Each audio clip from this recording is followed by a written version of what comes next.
Thank you very much for remaining with us on TV47 Breakfast. It is indeed a beautiful morning, and all of you are here with us. We said we're starting the week with a bang. And Mwari Karifu nasema you're present. David Mogaka, you're saying morning tuned from Babadogo, Nairobi. Robinson Galewa, you're saying happy new month, people. Oh yes, indeed, happy new month. Engineer Gibson, you're saying watching you live from Bomet Soti constituency. Thanks kwa kutuletea TV47 at Pang Channel 15. Kelvin Z. Saga Mamburi yasema tuned from Limuru. Ronald Nyanchalo is saying tuned from Mombasa Changamwe. Beatrice Ngenia, Naivasha present, and thank you for you who is calling me a girl from Oyugis. I appreciate my roots. But this morning we do have an important conversation. It is very evident that there is scarcity of money in the pockets of youths, and I'm talking to the youth who probably has a job or who does not have a job. There is another way. They have said it over and over again that agriculture is definitely, well, the main component of our revenue earnings as a country. Therefore, how can we as a youth get ourselves involved in getting money from this agriculture, and particularly from horticulture? I'm talking about vegetables, the one that you see in the markets. When you walk into a market, you're going to see onions, you see tomatoes, you see spinach, you'll see all sorts of vegetables in the market. How can you get yourself into that value chain, all the way from the production level at the farm, all the way to transporting it into the market, and then the wholesale and retail bit of it? Do remain with us. Here we have Ojipet Okisegere, who is the CEO of Fresh Produce Consortium, and you can ask your questions and so participate. 22047 remains the SMS line, and online at TV47KE on Twitter and on Facebook as well. Karibu sana. Asante. They're saying it's a new month, so happy new month. Happy new month. Every day I wake up in the morning, I know that definitely I'm going to have an apple, or I'm going to have something to bite, and this has an element of vegetables in it, but then I do not know exactly how they end up in the market that is next to me. The value chain as a whole, what does the picture look like from a larger perspective? Yeah. Thank you, Corazon, for having me. The first thing I must say is we are what we eat, definitely. And we cannot live without food. So food is here with us, and it keeps us going. And we are here every day. And even after this program, I'm sure food is something that we cannot postpone. And therefore, food becomes an important and an integral part of our business. Our day-to-day engagement, food is the only thing that binds us together, the rich and the poor, in funerals and in celebration. Even when there's dispute, for some reason, there's normally food around about anything. It's therefore here with us. So it's not just about agriculture for the sake of it, but food is part of us. So in terms of how it is organized, there is the production and there's the consumption. The rest is details in between the value chain to ensure that you produce well so that people can eat.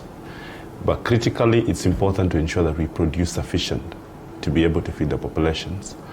And not just feeding the population, we should also then be able to look, as we look at Kenyan, we look at it as agricultural. And in this case, I want to narrow down towards horticulture, where I would want to concentrate today. It is food in terms of nutrition, it is food in terms of money, it is food in terms of security to us. And I keep telling people, it's very easy to engage somebody who is certified, you will have a dialogue. But somebody who is hungry, you don't even want to have a dialogue in the first place. So in terms of how horticulture is organized, is that we have different levels, different crops that can then help us to navigate within the country and without the country. Within the country, we have products that we consume locally that do not really need to go to the export market, which for some reason people talk about export, not knowing that there are standards that govern every market. There are standards that govern our market, and there are standards that govern our villages. There are foods that we eat in some villages. So in terms of horticulture, I want to encourage everyone, particularly the youth, first to change their attitude towards the way they view agriculture and stop viewing agriculture as dirty. They need to view agriculture as a day-to-day food and business that anybody can get involved, and you can get involved in agriculture and horticulture anywhere in the value chain, right from seed. Let me talk about right from soil preparation. We have seed and farm inputs. We have the value in terms of if it's fruits, there's nursery management, there is planting, there is weeding, there is harvesting, and there is marketing, fertilizers and chemicals. There's a lot that you can do. So it depends on what the youth wants. And there are very many opportunities to plug in. And once they plug in one value chain, in one particular point in the value chain, there is opportunity, and just not opportunity, enormous opportunity to make money. All right. Before we get into maybe the segments within the value chain, the input bit of it, the production, and how they can get involved, we have seen massive transportation of food from one area to another. What are the variegations like in terms of food production, or this kind of production in a country? We know that somewhere like Mombasa, we must have potatoes coming from outside, tomatoes coming from outside. Basically everything that they sell in the market, like Kongowea, it comes from another area of the country. We have seen areas like Meru where we know onions come from a place like Tanzania. They prefer onions from Tanzania, in Kubu market, for instance. You know, so then we have potatoes coming from central bit of it to the eastern bit of the country. What are the variegations like in terms of production of this? One, we have to agree that Kenya is located in the best place. I keep telling people Kenya is the best place. We have an advantage of 12 hours of day and 12 hours of darkness throughout. We are also in the equator, and therefore our production and our food becomes sweeter, very tasty and nutritious across the world. And in terms of the geographical location and the different setups in the country, when we go to the cold areas and the areas like around Mount Kenya, there are certain crops that do well in that area. Look at cabbage, look at potatoes, look at cabbage, potatoes, French beans in the lower side, but you have snow peas and sugar snap grow very well in the cold area. Then we have tomatoes that like warm area, that French beans that like warm area. The cold area looking about peas, French beans, your kales, your Haitian vegetable, your fruits are normally a warm area crops.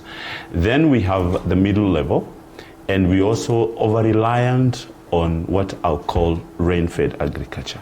For that reason, the areas that receive rains quite often produce more. The areas that then produce have no rain, then do not produce more. So for this reason, most of us have relied so much on what I would call rain-fed agriculture, and that has done a disadvantage. For that reason, guys like in the coast then have to 100% rely on what I call sourcing from other areas. For example, potatoes, your peas, your cabbage come from Meru, come from Nyandarua area, come from areas like Mount Elgon, that feed Mombasa and Kisumu. Then you have tomatoes coming in from Loitoktok, coming in from Mwea, and some of it from areas of like Kipia. Onions, so it's the country is segmented. If you look at Haitian vegetable, you're looking at areas like Meru, particularly Mitungu area. Then you're looking at the lower side of Eastern. If you look at mangoes, they all come from Makueni, Machakos, and some parts of Murang'a, and some parts of Elgeyo Marakwet. And if you look at that, it's more warmer areas. So what we need to do is that we can avail food by ensuring distribution. And efficient distribution will ensure that we all get the same products in the same area, even though we don't produce that product. Very true. And that distribution is also a business opportunity. Let us just precisely hit it. I am a youth and I'm looking at plugging myself in at the input level. What can I sell or what can I buy at the input level, at the farm level, to get myself a little money, especially in this period? The first investment that the youths need to do is to change the attitude towards agriculture and look at it as a business opportunity and not dirty. That I repeat. And then the youth are today endowed in terms of technology. They are more digitalized, they are more in technology, and when I walk around town and all over, I found the youth with a lot of apps. If only they knew that that is a tool and a gadget that they can use to turn it into a business opportunity, I will tell you for free, they'll run. So what I expect the youth to do, number one, is to just plug in and look at one, information. How do they make use of that information and avail it to specific stakeholders who do not know how to get info. And they can use technology. And they can use the technology like and apps. be able to use apps and be able to get into a specific town and aggregate, get that information, use that information for marketing and avail that information to specific areas. Let me use an example of Kinangop. Kinangop is predominantly growing peas, potatoes, milk, cabbage, and carrots. Those are things that we eat literally every day. And in most cases, you hear you people in the media then come in and say, we have no market for potatoes. The other day, there was a time we were pouring milk. When you're pouring milk in Kinangop, milk in Malaba, for example, or Kisumu, will be selling at 60 shillings per liter. What's the big deal? Push it from Kinangop, take milk to Malaba or Kisumu or take milk to Mombasa. And it only costs information. So with the youth, they can be able to plug into the system, get a network where they have one here in that region, and then they have another person in Kisumu. You and mean like business extension services not just, to the ground? Not just extension services. First is just information. Yes. Just information. Information on what the farmer What needs. is available when, how, and where. What is available when and where? For instance, what is available at Kinangop that is milk? That is not where in is Mombasa. missing? Ah, nice. And then how do you just get your colleague in Mombasa, or one of you goes to the marketplace in Mombasa, and the other one remains in Kinangop, just to ensure that you keep track. You have done zero value addition. All you have done is avail that product in Mombasa by information. And then you get to know the sales point, you get to know here, and you just look at how do we get transportation. There are people who offer transport. Let me give you a very easy situation. There are trucks that leave Mombasa with cargo going into Uganda. They come back, going back to Mombasa, empty. But they must go back to Mombasa because they must carry the next load. What do you do with that? Why don't you take advantage of that space? All right. What is so difficult? Because at every center where that truck passes, there is a product that can be lifted to the next. Can be moved to the next level. So you only need to become wise enough and say, listen, I have to move potatoes from Kinangop. What do I need? I just need to avail those potatoes in a place called Sokomjinga on the road in Kinangop. And once you get these products loaded on a truck, the next few hours, the guy in Mombasa will offload them. Of course, people will talk about brokers, people will talk about, which brokers? It's about how you interact with them. Yeah. It's not about denying them business. Because you have it's about how do you work with a system to ensure you get a niche. The guys in Mombasa need products. Yes. You and I want our products in the house. The distribution, even in Nairobi alone, you are working. If a youth offered to bring your potatoes to this gate, how many people are in this facility? Why will you want to go to the supermarket if somebody can avail them here? All you need to do is to be offered to offer a check, give a list of what you require, and let there be somebody available to deliver them here on time. When you finish work, you pick your cargo, put them in your car, or pick them in the booth, or put them in a matatu when you move out. Why do you want to go to the supermarket if somebody can avail that product? All right. That simply means, therefore, they need to be in a space where they have a network of information. What is missing? They have to open up their mind. They have to open. Good. There's something you mentioned again at the use of information and technology at the input level. And there has been a trial of offering extension services through applications or forms where you just send an SMS and you get information on what you need to cure a pest that is already attacking your crops. Do you think the youth can also plug in better? Not also. That is what they need to do. One, they have the energy. Two, they are the ones who use the app. Three, they are able to access a specialist. And I can tell you confidently, Caldro and Kabi and different institutions have trained very many service providers or extension officers who have been empowered, even within the county levels. All the youths need to do is plug into that person, get information, then distribute that information. Of course, it's information that once it has been shared on an app, it only requires a plant pathologist to tell. It requires an entomologist to tell. But they're all distributed all over, and that's why they have been empowered. And there's something that has been set up called plant clinics out in the countryside. All we need to do is map out where those plant clinics are, and we can provide them information. They plug into that plant doctor. The plant doctor will therefore be able to give them info of what they require, and the farmer does not need to move. This gentleman can pick either motorbike, pick that sample, take it to the plant doctor, prescription is given, and an advice is given, a product is offered, whether it's a nutritive issue or is actually a disease issue. Because sometimes we're busy talking about spraying against diseases, and they're not diseases. It's just a nutritive issue. Something so all you missing. needed to do is to offer a product that can be able to, it's like you and I, when you're dehydrated, when you're dehydrated, you actually do not need anything. You need water. Yes. So sometimes we're struggling going to the chemists and looking for medicine, that all the doctor does to you is to ask you to take a few glasses of water. Or take rest. So take rest. So I need to make it clear again here that true youths have an opportunity. In terms of the apps, that's okay. The apps for extension services, there are apps for marketing, there are apps just for information, just information. They can write books, they can be involved in transportation, they can be involved in what I would call packing.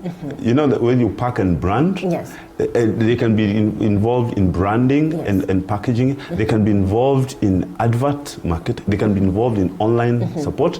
They can be involved in physical delivering of the same product. Yes, and actually, they can be involved in seed collection, repackaging them, working with the with the seed institutions. Now the seeds are packed in seed sizes. And can I also surprise you that they can get into what I would call nursery management? Because the farmers in this country do mistakes. And the mistakes they do, they want to raise their own nurseries. They want to raise their own production. They want to do everything. But if youths can involve themselves in nursery management, their work will be to raise seedlings. All right. And give you the 10 seedlings you require, and give the other gentleman 20 seedlings they require. Instead of a farmer going to buy 50 grams of seed, and all he needs is 5 grams of that seed. The rest is waste. You've actually gone ahead and you've mentioned something very important, advertising and online putting out the information there. That's still the use of technology. You've mentioned branding, and actually that we can look at the level of transportation and trade, where now we are actually getting to trade. But before we leave transportation fully, we have seen small pickups navigating into the hills and the terrible terrains to just collect food and bring to the market. And most of the people wonder, who are these people who actually have access? And I think the youth out there need to understand that anybody can get a pickup and liaise with farmers from the farm and bring this food to the market, even if they do it in groups instead of doing it as. Can I tell you one thing? They don't need a pickup. They need information of how many farmers are within a locality. How much would a youth need, for instance? Wait a minute. They don't need that. They need nothing to start. They need themselves.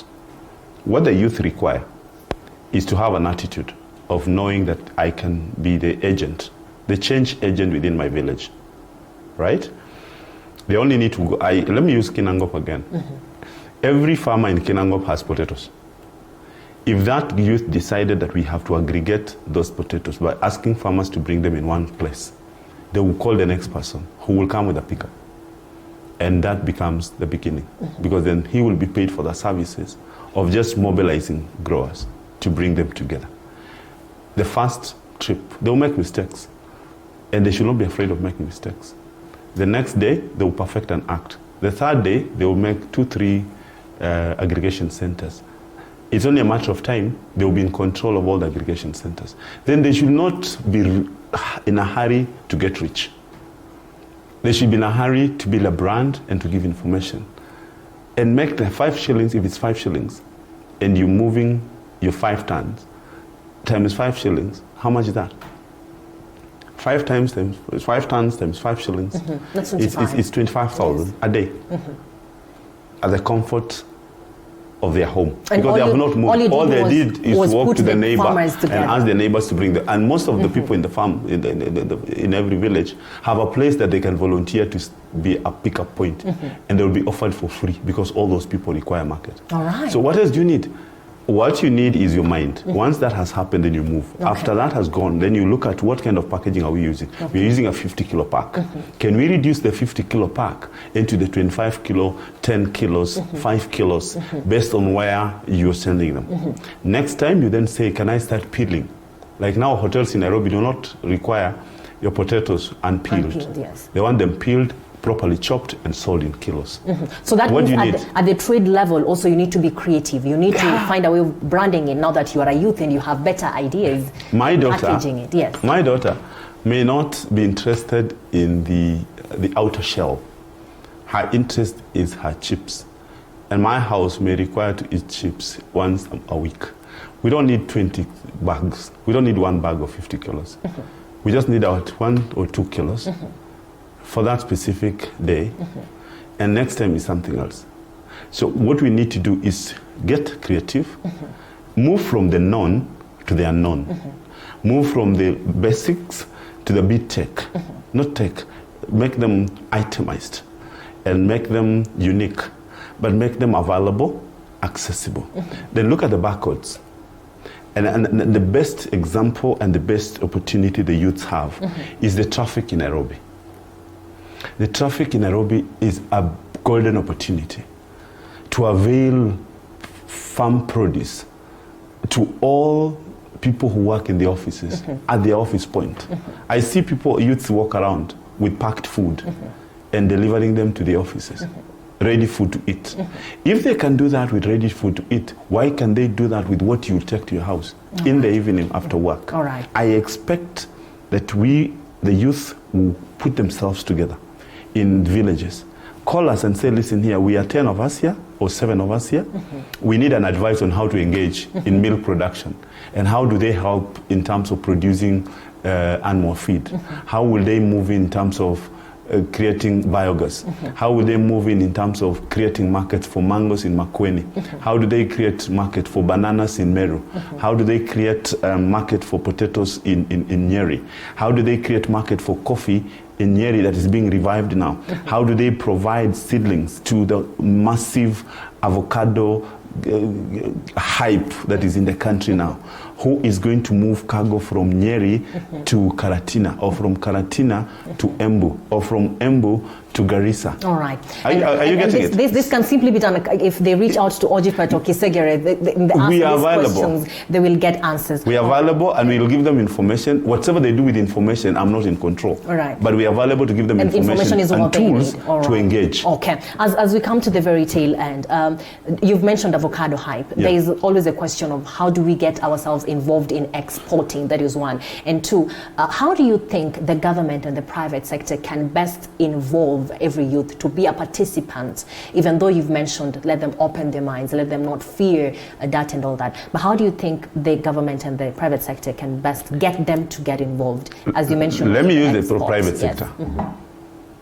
I sit in a very good position and have an opportunity to interact with all exporters. Can I shock you that all the exporters in this country are struggling to get a youthful person to work as a technical person in the farm? The youths have refused to go and take agricultural courses. Now, we are, for lack of a better term, recycling or hiring by increasing salaries of technical people moving from one institution to another institution. I'll be very glad if the youths who have done agriculture can get in touch with me and say, all I'm looking for is attachment. Let them not come here asking for 20 million, 100,000 shilling salary. There's nobody who will give you 100,000. You earn based on your output. So what they need to do is come to us and say, listen here, I have finished my training in horticulture or in agri or whatever related field or veterinary, and say, listen, what do I do? We will attach them to our members. We have more than 500 exporters in this country, and many people who are looking for farm managers or farm assistants. We will attach them there. Let them not ask for salaries. Let them come in and do what I'll call volunteer, but they'll be given a stipend to keep them exposed in the knowledge. Within the first 2-3 months, they will already have known something, and their internship or attachment is converted into contracts. Then from contracts, the rest is a story. I started work as an extension officer in a private extension officer in Machakos a few years ago.